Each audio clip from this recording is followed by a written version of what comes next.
الله الرحمن الرحيم السلام عليكم ورحمة الله تعالى وبركاته كلنتي وعنا ونكسن داودي الميل باجوكتان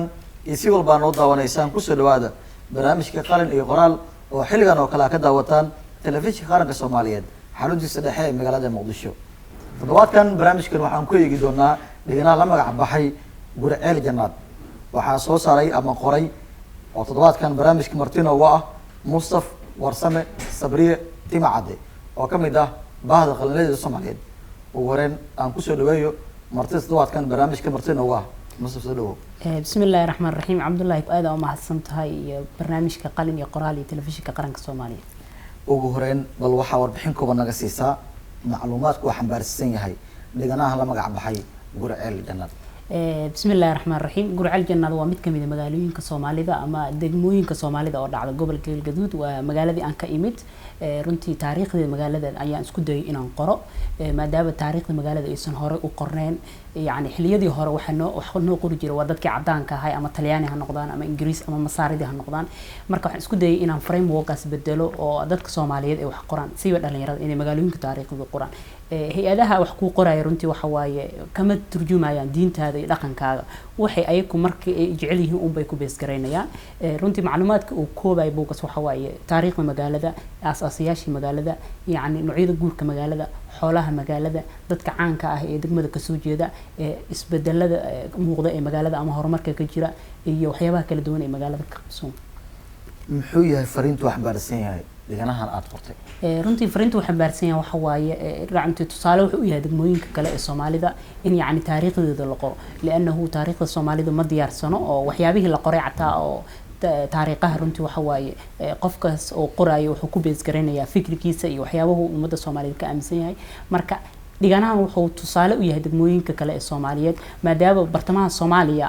magaalo buug laga qoro runtii aniga ma ogi intaan ka xasuusto waxayna noqotay magaaladii ugu horeysay ee bartamaha Soomaaliya buug u gaar ah laga qoro dawadayaasha waxay soo dinayaan waa kuma qoraaga toddobaadkan barnaamijka martida ku ah ee la magac baxay Mustaf Warsame Sabriye Timacade Mustaf Warsame Sabriye Timacade wuxuu ku dhashtay magaalada uu ka hadlayo Gurceel Janaad 1997 halkaas ayuu ku soo barbaaray waxbarashadiisii dugsiga sare halkaas ayuu ku soo qaatay kadibna magaalada Muqdisho ayuu u wareegay waxa uu bartay culuumta siyaasadda jaamacadaha magaalada Muqdisho lama jaamacad buu dhameeyay sidoo kale waa qoraa ka faalooda arrimaha siyaasadda iyo arrimaha bulshada waxaad ka mid tahay bahda qorayaasha Soomaaliyeed buugaag tira ay soo qortay goormee kugu dhalatay ama maskaxdaada ay ku dhalatay inaad ka mid noqotid bahda qalinleyda aad curisid inaad buugaag soo saartid runtii qalinleyda rasmiga waxaan ku biiray 2007 golaha qorayaasha Soomaaliyeed ee maskaxshiil bilooyin kadib markii uu dhacay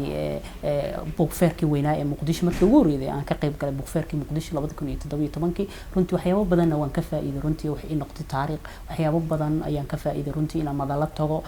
buugaagteedii iyo fikirkayga aan la wadaago bulshada Soomaaliyeed Mustafa goormee kugu dhalatay inaad buuggan dhan kaga hadasho ama aad ka qortid degmada Gurceel ee gobolka Galgaduud runtii taariikh dheer bay ahayd 2014 xilligaas waxaan dhiganayay dugsiga sare runtii aabe Allah naxariis baa waxa uu yimid qorliyo qurbaha ka yimid waxay doonayeen inay taariikhda magaalada qoraan runtii subaxdaas aniga xaafadan joogay dadkan soo dhaweynayay kaamirooyin bay wateen marka aabay wareysteen waqti dheer adiga 2 saac amal oo xiriir ah ay video duubayeen markaas baan waxaan ku fakeray maxay tahay sababta dadkan ay u raadinayaan taariikhda magaaladeeda adiguna aadan dan uga lahayn maalintaas laga bilaabo isla maalinkii aabba untiga aabba waxaan doonayaa taariikhda magaalada inaan intii aad nimankan u sheegtay aanan intaas inaan qorto laana waxaan rabaa inaan hadhowdi buug aan soo saaro marka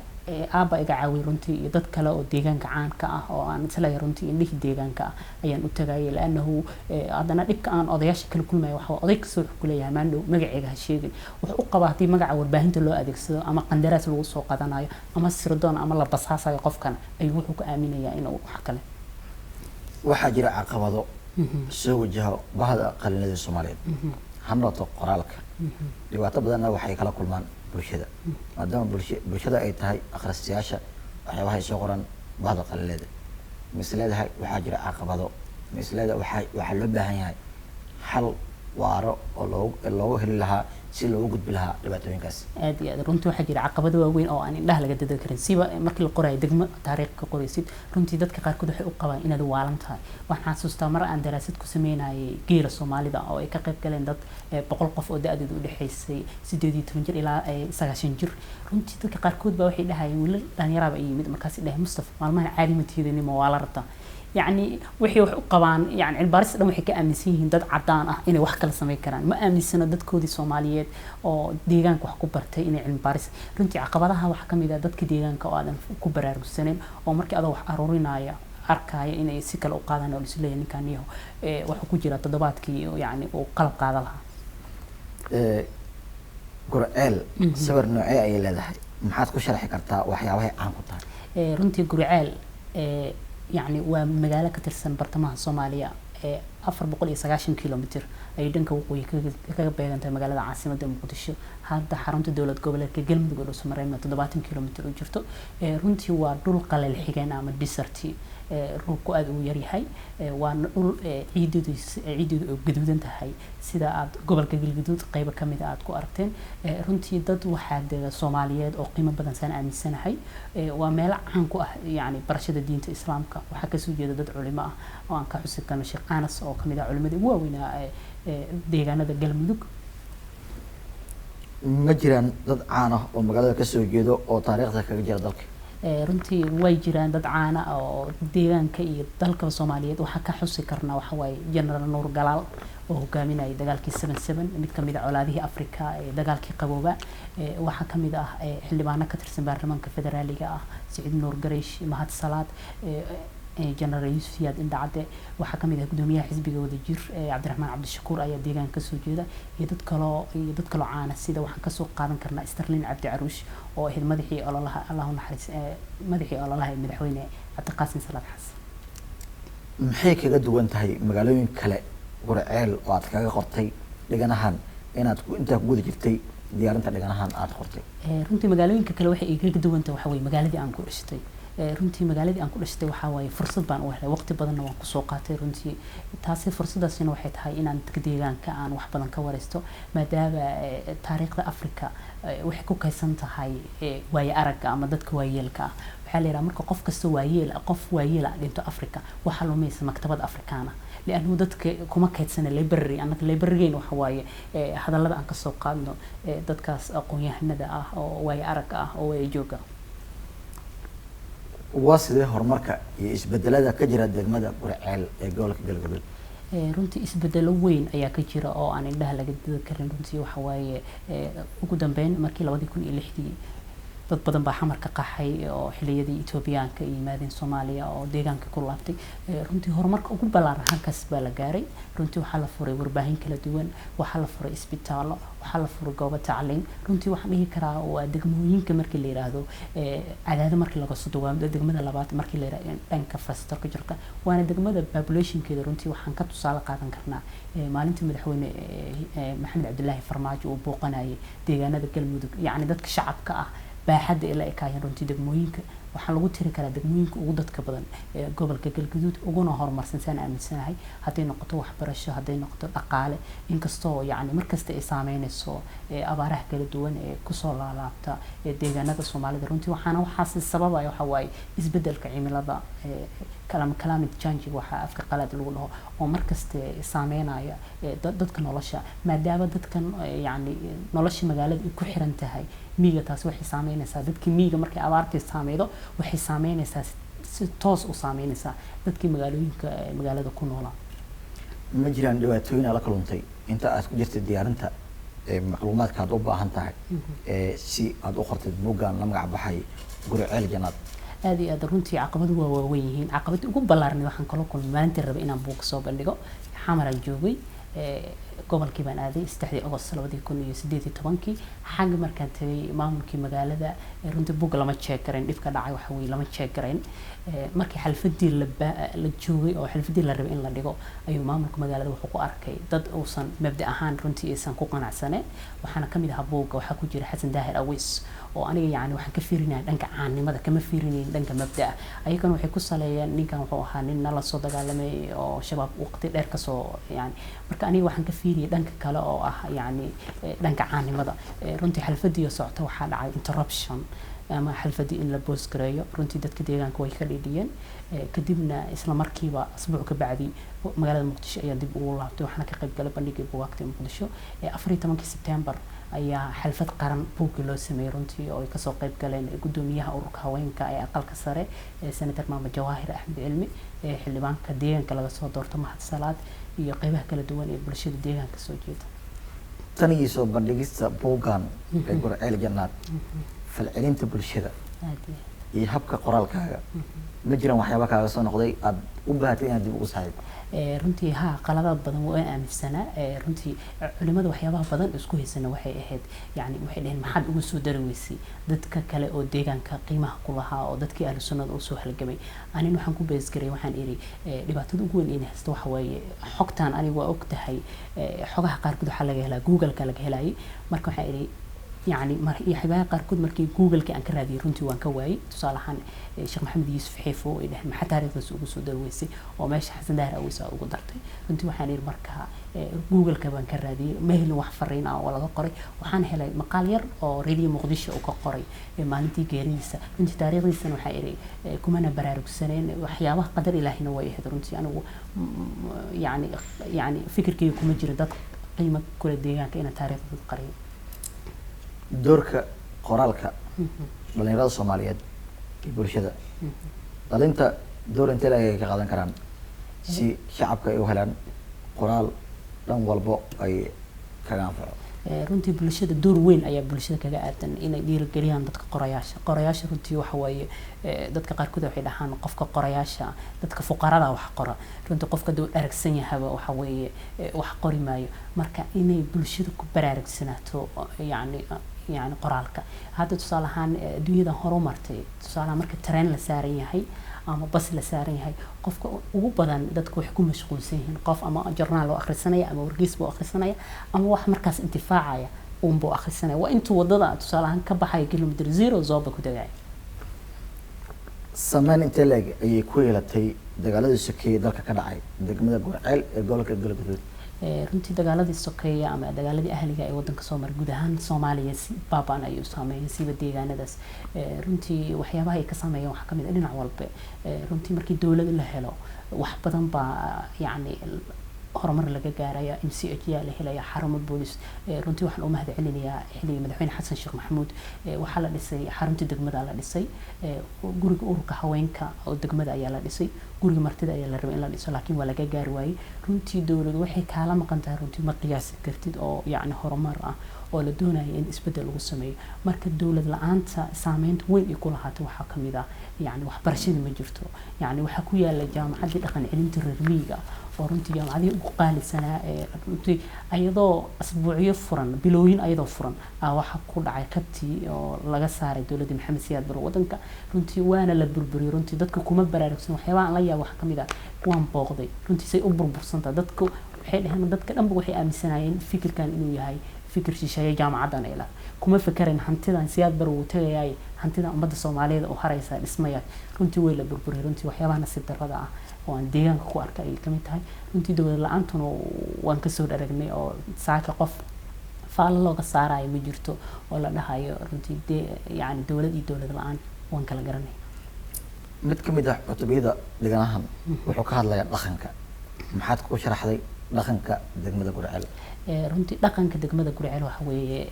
deegaanada Soomaalida bay la mid tahay dhaqan guuri ama lahan laakiin hababka guurka aad u qabtaa runtii inuu ka xiiso badan yahay guurarka kale noocaad u badan baa jira oo laga isticmaalo oo ah masaafada runtii oo runtii deegaanada runtii ana aad looga masaafisto iyo guurkan caadiga ah oo bulug gabadha Soomaaliyeed laga doonaayo ehelkeeda ama qaraabadeeda taasoo runtii aan amaanay aniga tusaalahan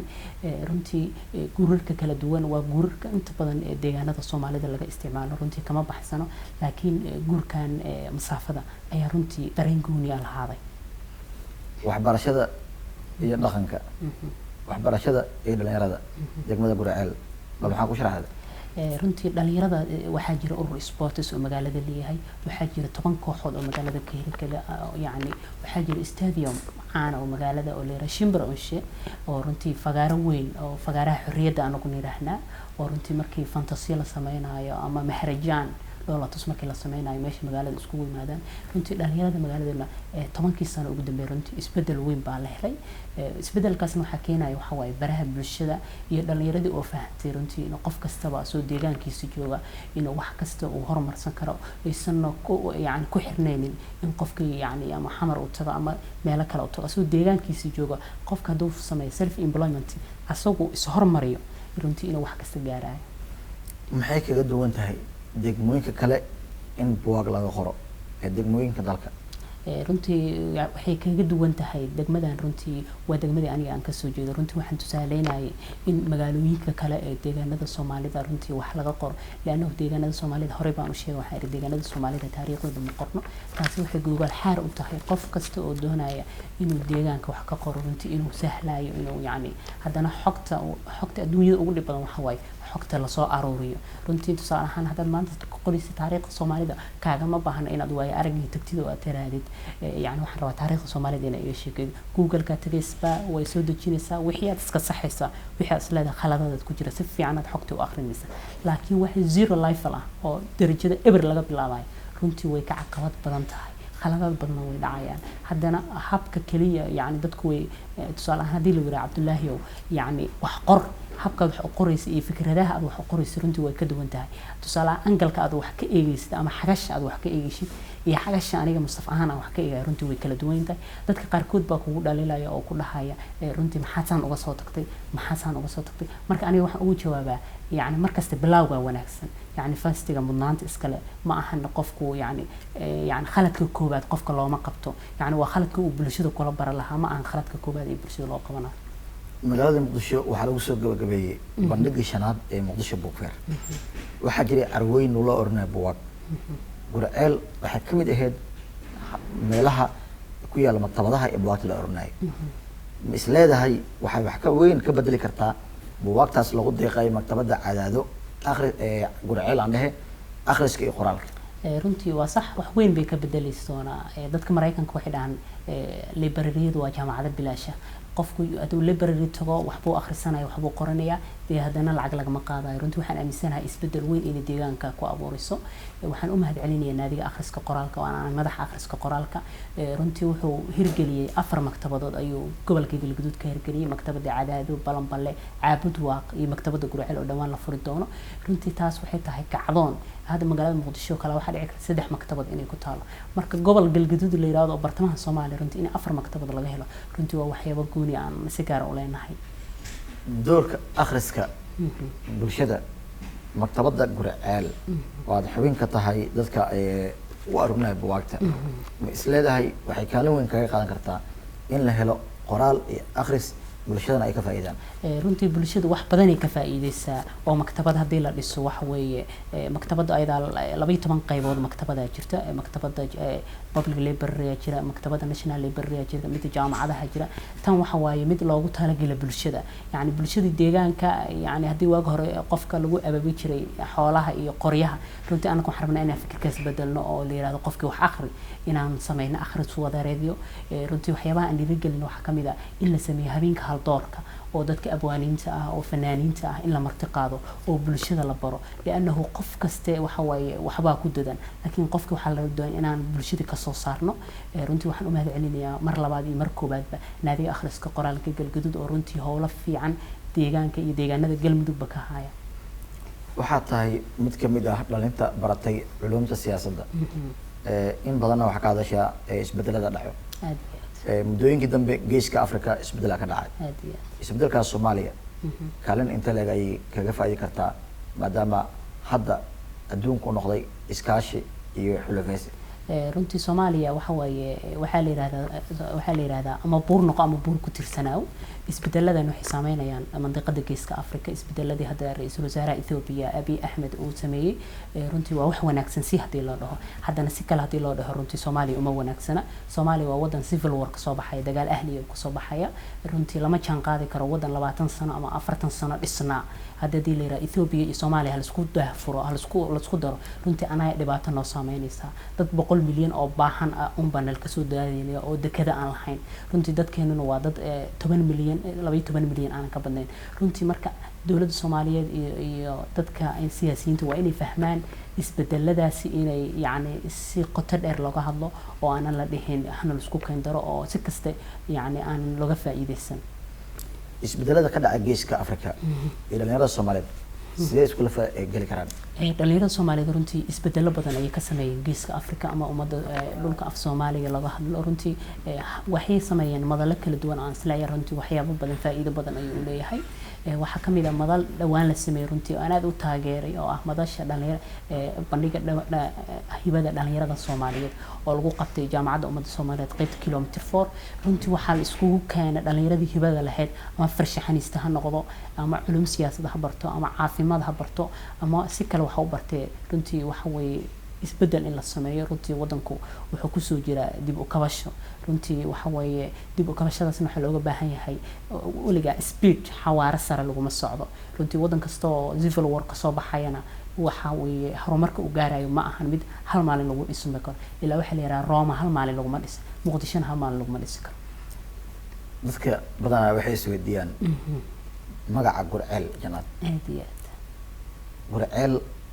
dadka way fahmaan laakiin halka Janaad intee ka soo gashay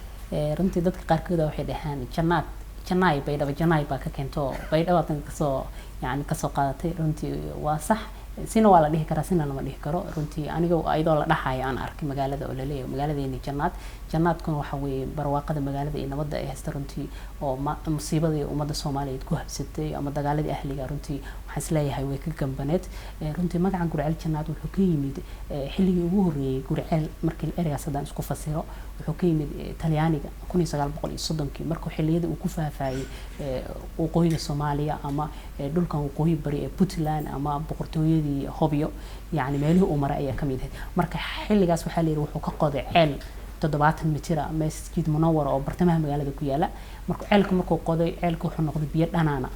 marka biyo dhanaanka ahaa markuu arkay uu ka tagay marka magac halkaas ku yimid sida aan ka soo xigtay way araga iyo way jooga deegaanka nolosha ka jirta Gurceel ma jiraan isbedelo ku yimid tan intaad ku jirta diyaarinta dhaganahan runtii isbedel badan baa ka yimid tusaale ahaan runtii waxa ku saameynaya markaste yani